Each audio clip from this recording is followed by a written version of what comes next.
Okay, folks, my watch has 11:34. In the interest of everyone's time, and because I know we have a lot to get covered, I'm going to go ahead and kick us off. So thank you so much for coming to today's Lunch and Learn virtually. Hopefully you've managed to squeeze some lunch in first. I want to thank our presenters listed here on the screen for their time and significant efforts towards this issue. This is a nonpartisan issue. It's been placed on the ballot for your approval at the election. Because of this issue's broad impact, this session is being live streamed and will be recorded and made available on the Stow-Munroe Falls Chamber of Commerce YouTube page after the session concludes. Chief Film will make formal introductions and then turn it over to our first presenter. Chief?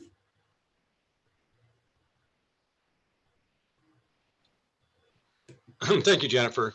I really appreciate the opportunity to be in here today to bring our group. For those in chamber, I have made a couple meetings over the years, not too many. I know I'm negligent in that, but I am a chamber member. So about a month and a half ago, I reached out to Jennifer and I asked her if it would be okay or appropriate that we do a lunch and learn. We do have issue 23 on the ballot, and it's up to the taxpayers, the registered voters, to determine whether or not we should move forward with the regional dispatch center. So today, I just wanted the opportunity to bring my group together, or our group, it's not my group, our group together, and to give you some of the information that we've been asked quite a bit over social media the past month. And I thought this was a great avenue to do that. We do have, just for a quick introduction here, So we do have the Deputy Director of Summit County Division of Public Safety, Lori Pesci. We have the Project Manager of MCM Consulting Group, Jason Roblin, the CEO of MCM Consulting Group, Michael McGrady, the Summit County Executive Chief of Staff, Brian Nelson, Fire Chief Mark Stone, myself, Chief Film, and then Stow's Mayor, John Probonik. Just with the, to give just a very brief history of why we are here today. Back in 2015, 2016, Cuyahoga Falls and Stow and the departments that we serve got together, and we started talking about a CAD system, which is a computer-aided dispatch software system that allows us to dispatch our calls and our records management system. Both of our communities, the systems were annotated and they were old and they didn't work for us. We looked at different avenues to upgrade our systems because we couldn't simply afford it ourselves. It was a project for just one community was about $1 million. We've been working on that project now for the last couple of years. Some of the communities have gone live, and I know that next month we will be going live with our CAD system upgrade, countywide CAD. It's not countywide CAD system, but county system with the CAD system for the county, and that we're very excited about that. A year and a half ago, we started talking bigger picture, regional dispatch center. And initially, I was a little skeptic. I wasn't sure if it could be done. And over the last year and a half, we have worked together very diligently and have come up with a system that we think is unique, is efficient, and we're excited to present it to you today. With the regional dispatch center itself, and regionalization is nothing new to Summit County. With that, I would like to introduce Mark Stone to talk a little bit further about that. Thank you, Chief Film. Good morning, everybody. I do want to talk to you about the regional collaborative approach that has been very successful for the city of Stow and other agencies in Summit County. The things that we currently do with other agencies are, as was already mentioned, our computer-aided dispatch center is currently hosted in Portage County, and next month will be hosted inside Summit County with the Summit County servers.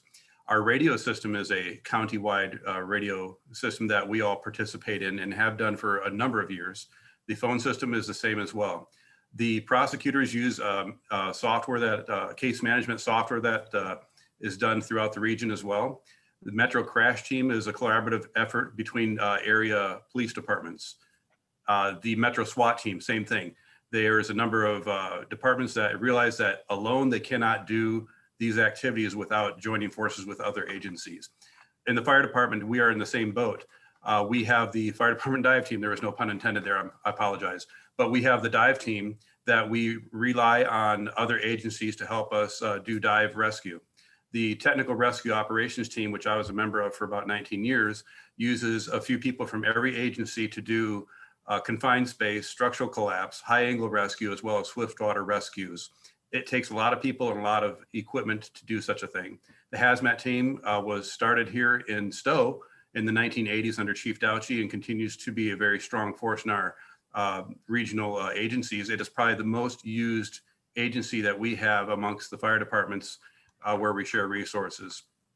I also want to point out something else a little bit different than this approach, and that is we live in a new era.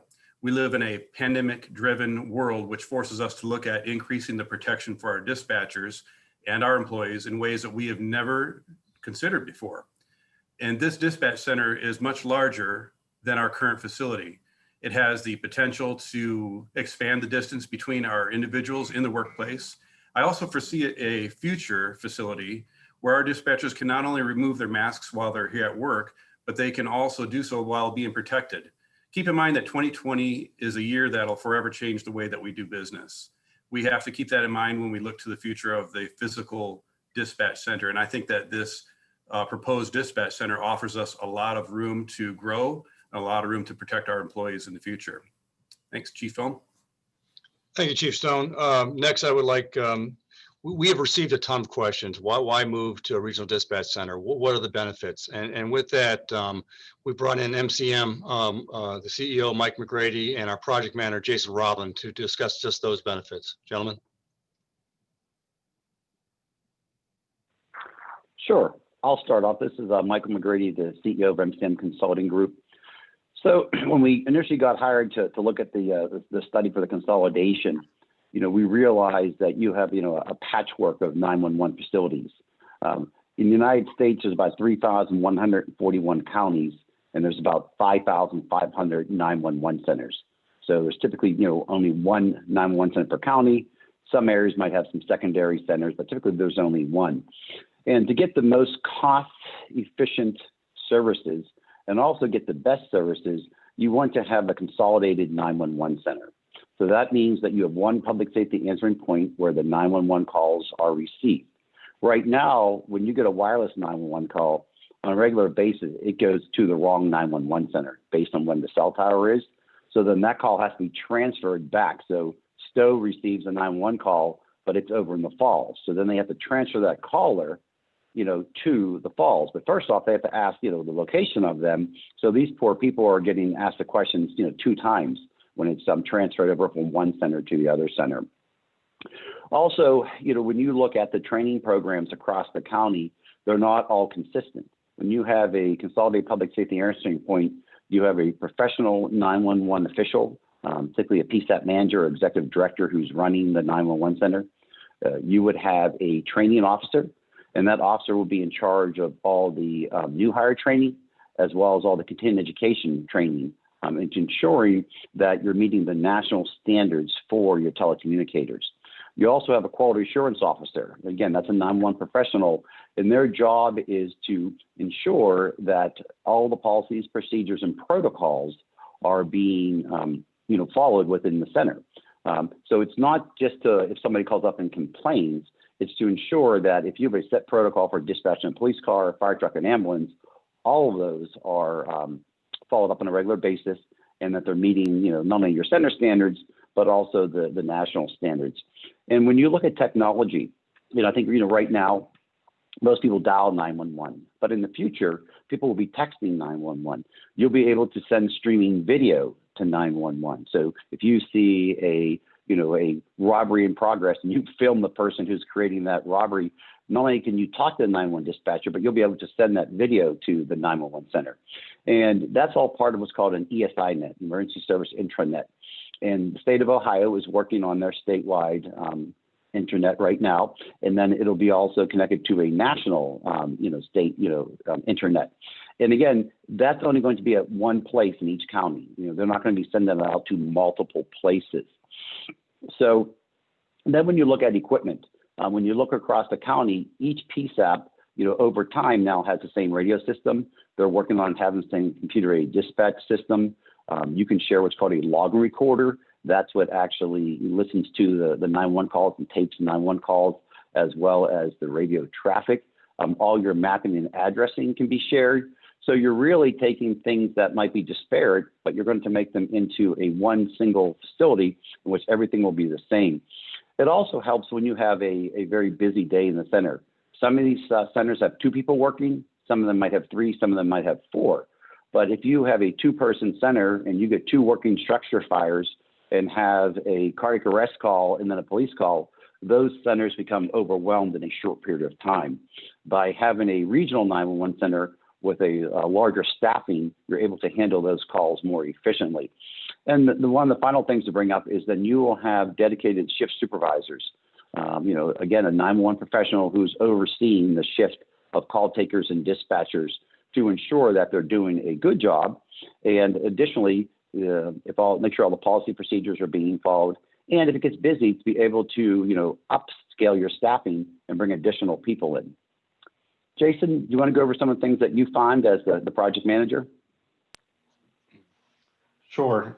As project manager, if anybody takes the time to, or if you've already read the needs assessment and strategic plan, I just want to point out that was really a collaborative effort of your local law directors, finance directors, those that operate the 911 centers.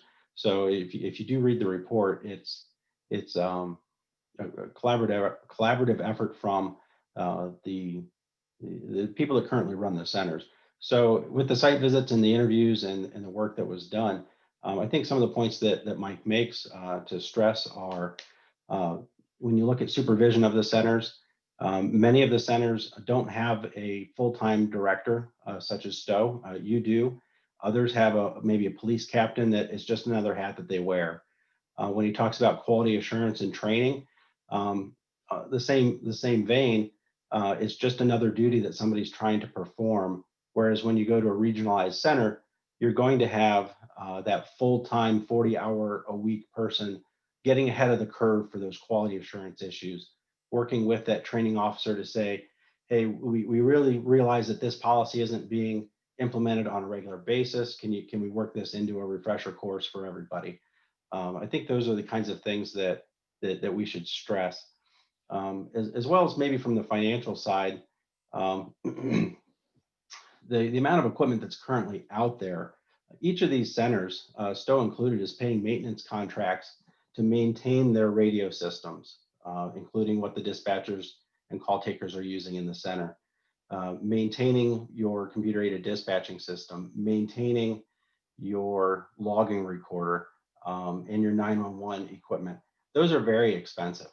When you go to a regionalized center, the amount of total equipment for all of the backup positions begins to be reduced. And over time, those maintenance costs become significant. So you're able to afford that quality assurance person. You're able to afford that training officer. We're not saying that you should save every single penny and not improve the center. We're saying that you should improve the new combined center as much as possible. And here's how you can do it from those savings. So, Chief Film, I'll throw it back to you. Okay, thank you.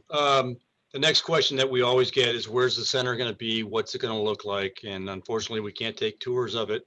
But I have asked Deputy Director Lori Pesci to walk us through where the center is going to be and what it's going to look like. Lori?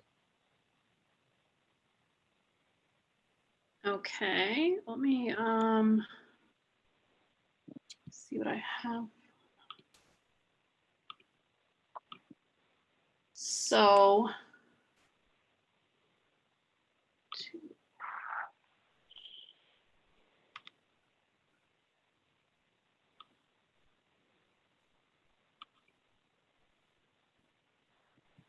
is everybody able to see that?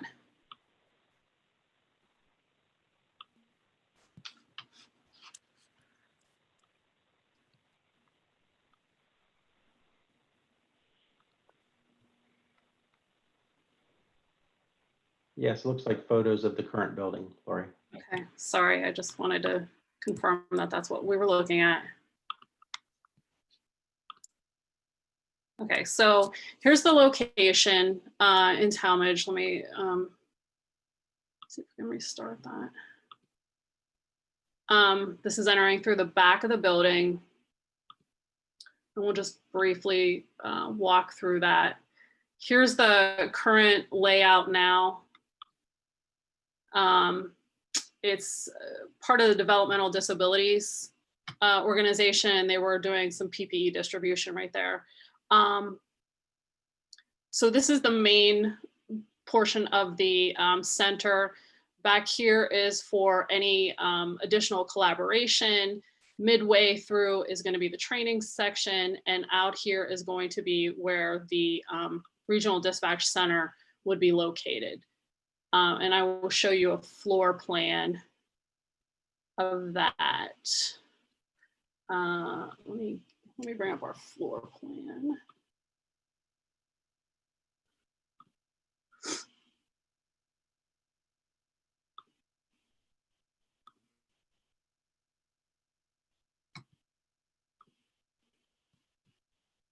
So again, we came in, when I brought you in through the video, we came in this rear door. There's a lot of available parking in the back. Everything's going to be secured.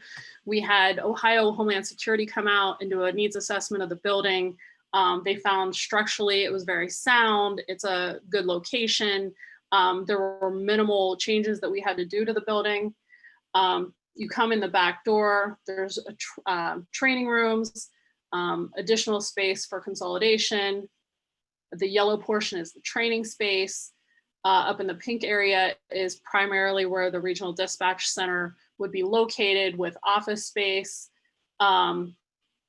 Summit County Public Safety and some of our stakeholders would be able to utilize classrooms and training rooms to the front. There's also a break room, a small workout facility, showers, and our intention is eventually to move our 800 radio system, radio shop out here, and that's the green in the back.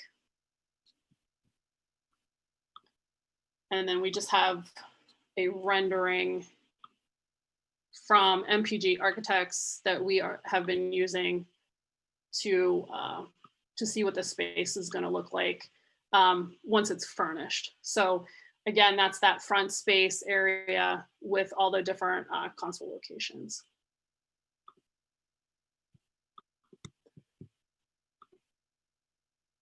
And that's what we have in terms of pictures. We're in the process of putting that all together. So we will push that out if it becomes a video form to all the participants. Thank you. Thank you. Next is going to be Brian Nelson. He's going to talk about the structure and cost. Brian, sir.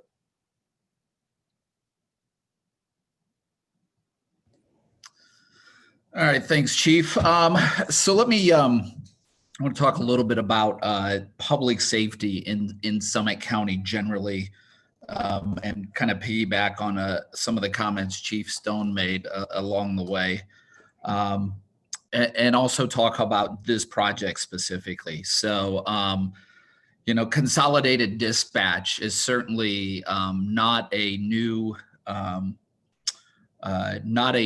concept. The communities that have been discussing this particular project, being the county itself, the county sheriff's office, the cities of Stow, Cuyahoga Falls, Greene, Fairlawn, Talmadge, have all been in discussions for the last 3+ years on this particular project. Those communities already dispatch for a combined total, including themselves, of 18 of the 31 Summit County communities.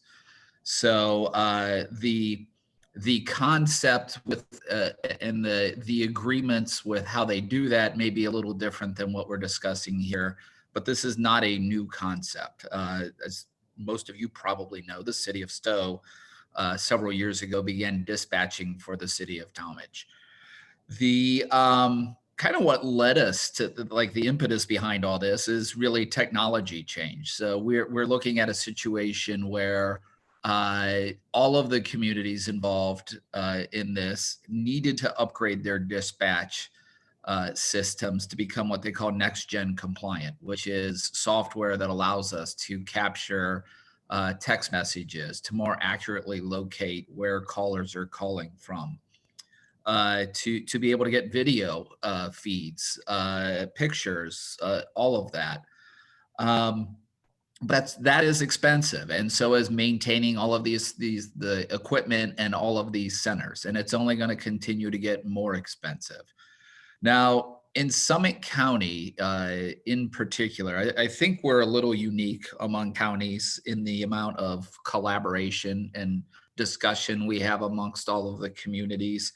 And in many respects, particularly with public safety, the county itself is kind of like the hub of all of that. We're not necessarily an entity in county government that can force communities to do things, or agencies, but we're kind of like the whole wheel and the spoke concept, the carrot and the stick, where we look at ways to consolidate services, try to save money, try to provide better service, and then try to get partners within our communities who want to participate in those.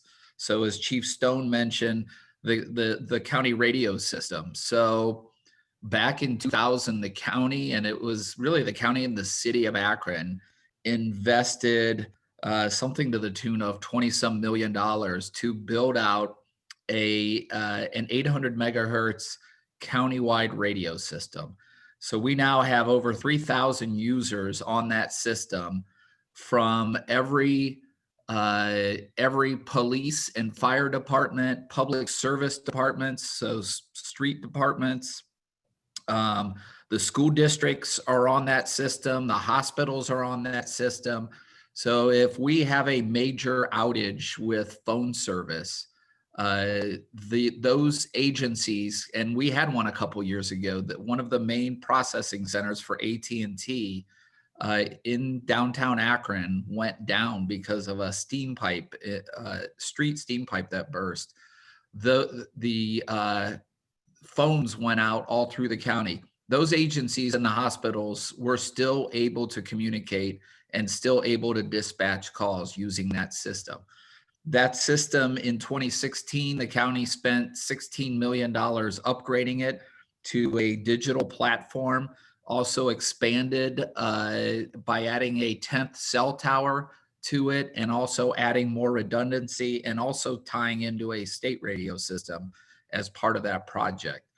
So when it comes to mutual aid and supporting each other, public safety, police and fire in particular, are way ahead of the game in a lot of areas in terms of collaboration and consolidation in the county.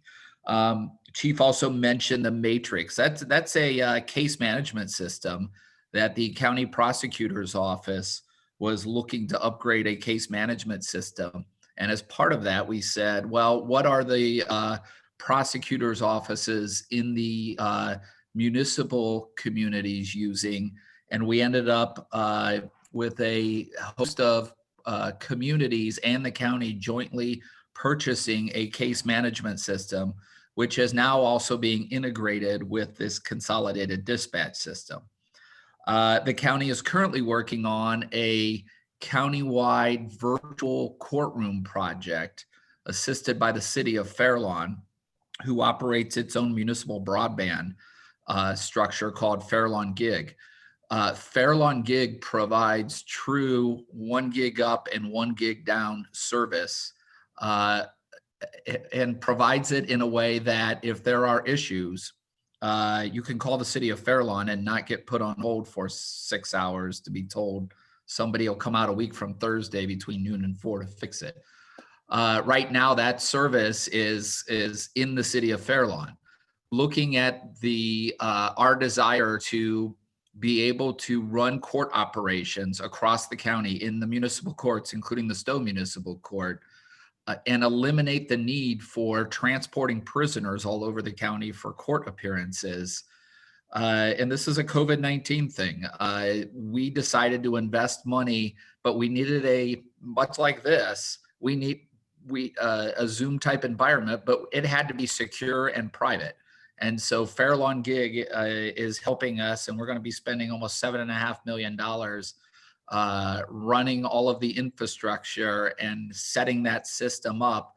But that $7.5 million investment is likely to save us millions of dollars in the future on prisoner transport costs and court reporting costs. So my point is there are a whole host of unique and innovative projects that have been undertaken and that are being undertaken that help support the criminal justice and public safety system.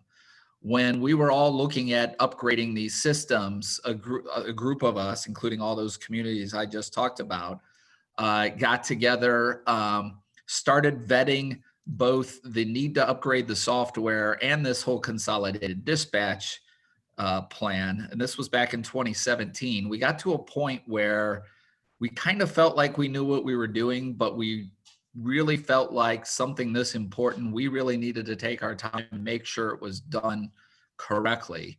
That led us to issuing a request for proposals and eventually hiring MCM to come in and help us vet this.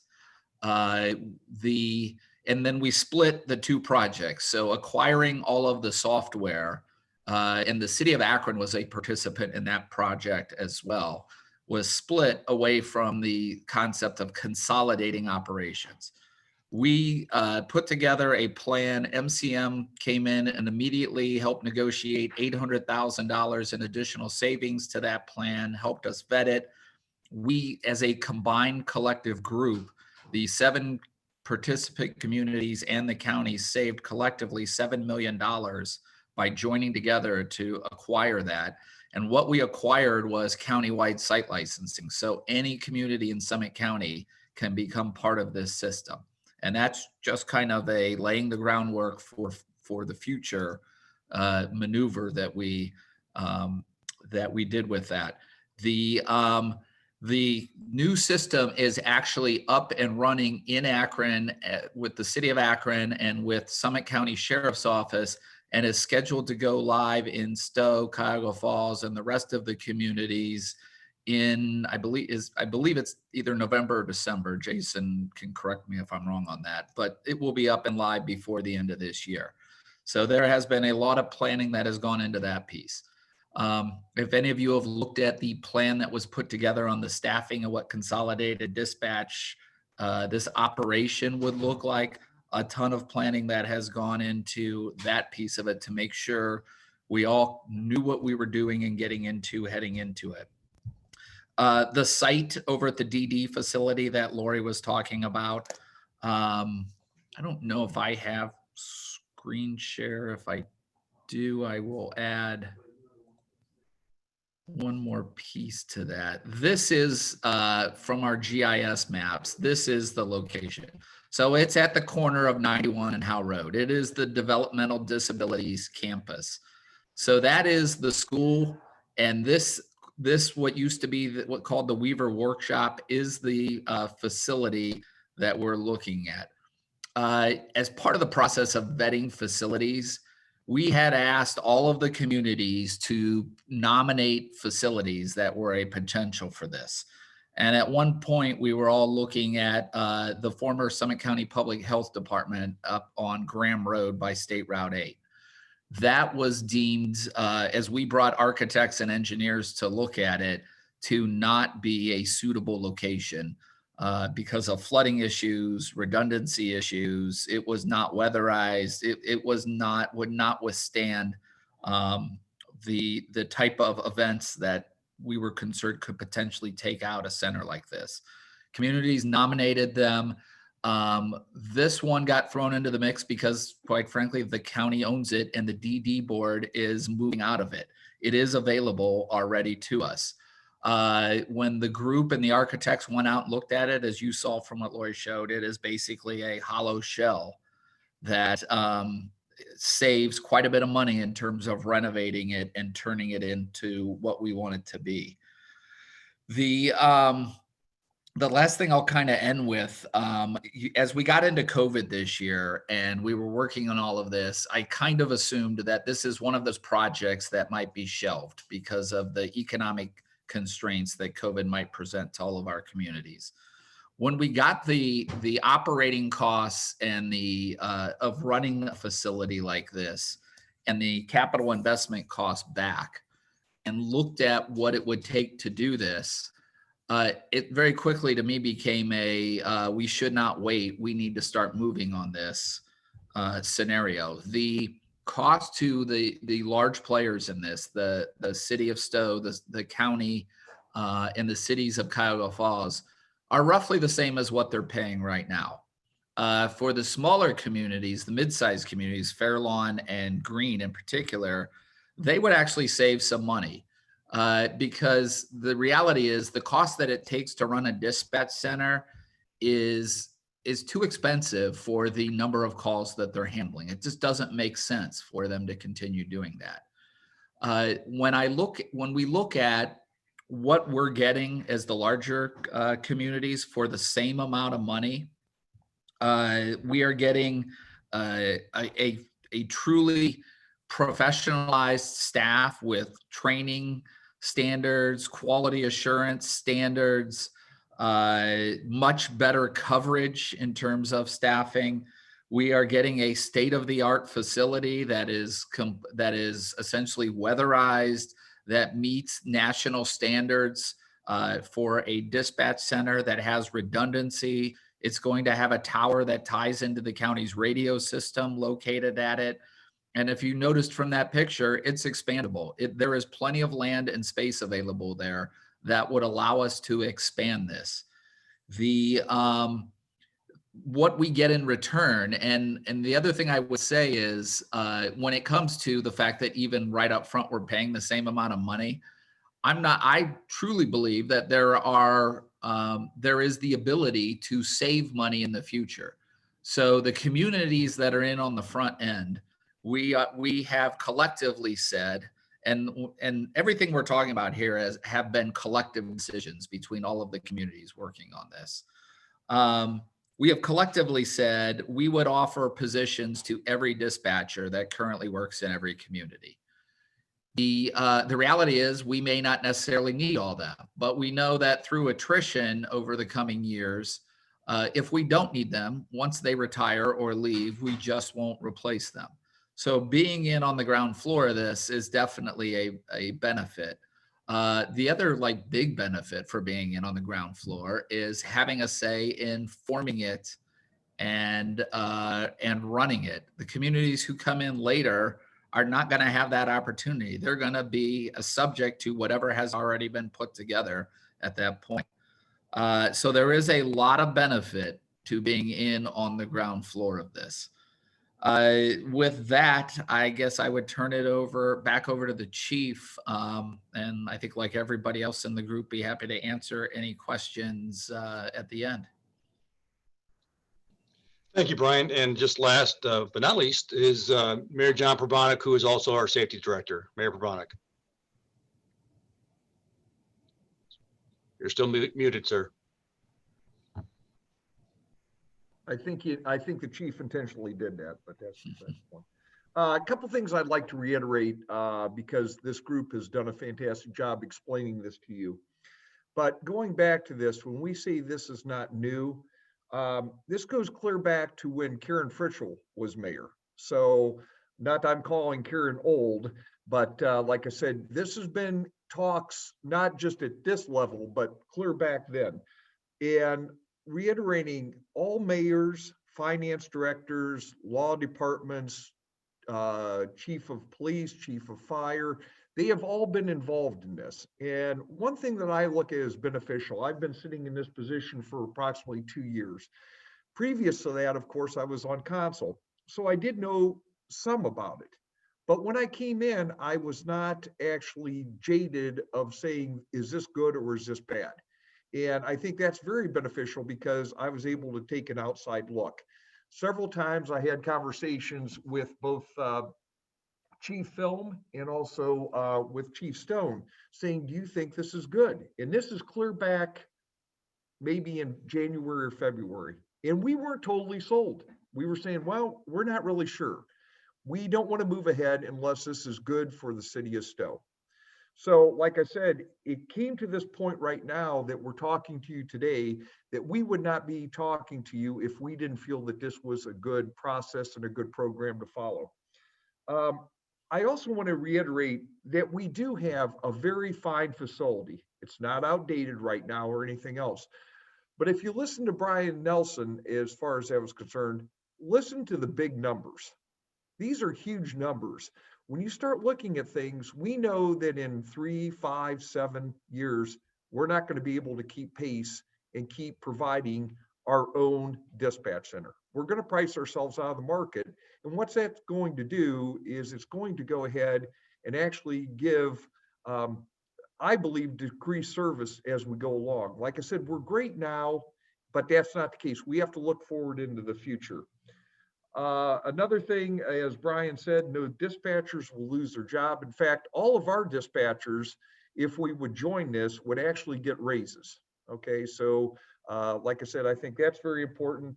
One last thing I'd like to go ahead and say is we've talked about this and kind of referred it to the Mayberry concept of people saying, we feel more comfortable if it is in our city.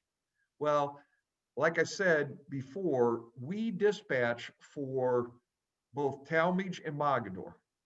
And for the most part, I can tell you, and it's nothing ever been big, we do not have issues. So they had trust in us. And this has been going on, and that process has worked very well. But also, too, if you talk to both chiefs and you also look at our dispatch center, not everybody that is a police officer or firefighter or dispatcher currently live here in the city of Stow. But that does not make them a lesser employee. The person who lives in Akron and actually is a police officer for us is just as fine person as and does just as great a job as the person that lives here in Stow. So that idea that you have to know every street and we're going to go ahead and do this, the computer-aided dispatch actually does that, and to a greater extent. So like I said, the other thing is we're only 2 weeks exactly from today is election day. And I just want to put that out there as we're doing today. Please reach out to any of us. We want to hear your questions, comments, your concerns, because like I said, we've got 2 weeks to go. We know that some of you have already voted, but if that also not only goes for you and your questions and concerns, please tell people about this and say, hey, listen, if you have any questions or you have doubts or you've heard a story, let us go ahead and set the record straight. So that's why we're here today. And I appreciate everybody's time. Thanks.